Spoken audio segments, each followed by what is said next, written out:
Good morning, Ponagansett. Today is Thursday, October 20th, 2022. We will be following a Green Day schedule. Now please rise for the Pledge of Allegiance. I pledge allegiance to the flag of the United States of America and to the republic for which it stands, one nation, under God, indivisible, with liberty and justice for all. Please remain standing for a moment of silence.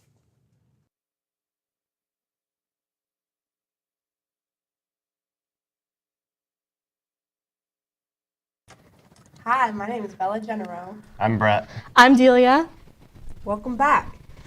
Today is Picture Retake Day. The schedule is from 9 to 10, 9th grade, from 10 to 11 a.m., 10th grade, 11 to 12 p.m., 11th grade, 12 to 1 p.m. is 12th grade, and anyone else who came in late.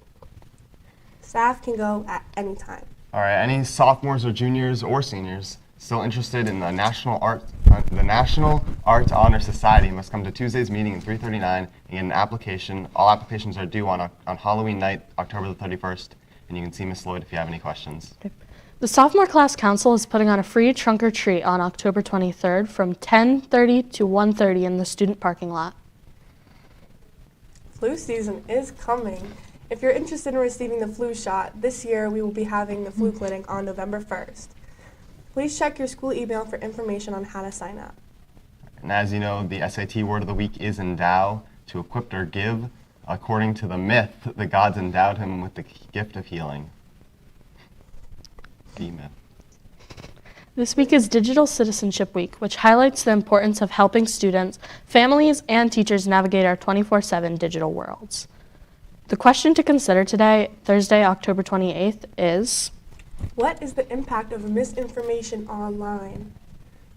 With so much media and information coming at us through television, phones, social media, and more, it's more important than ever for you to understand the basics of media literacy. When you can identify different types of news and media and the methods and meanings behind them, you're on your way to being a critical thinker and a smart consumer.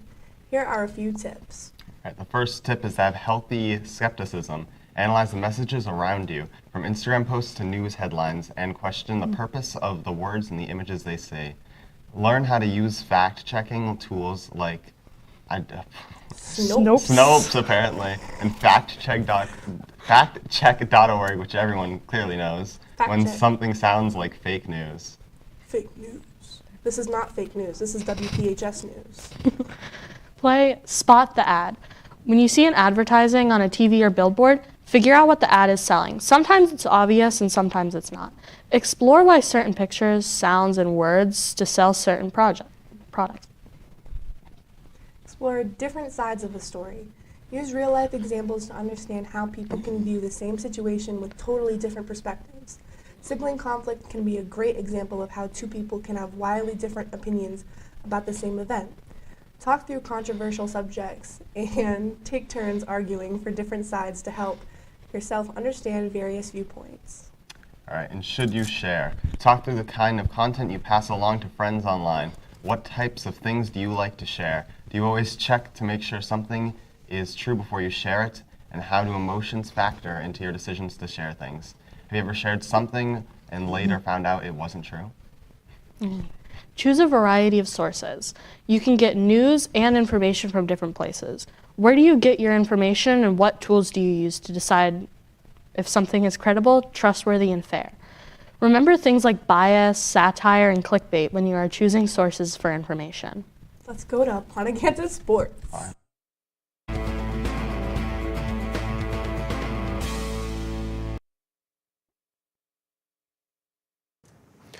Hey there, welcome back to Ponagansett Sports. For yesterday's results, we completely domesticated North Providence 7-0 in tennis. Absolute blowout, that's how you do it. Unfortunately for volleyball, we did lose to St. Ray's Academy 3-1. However, we always bounce back. And finally, the girls soccer team destroyed Burrillville 4-3. I'm not gonna say they destroyed them. However, they came out on top, they got the W, and that's all that matters. For today's events, at 3:30, there'll be a boys soccer matchup at Exeter West Greenwich. Let's get them.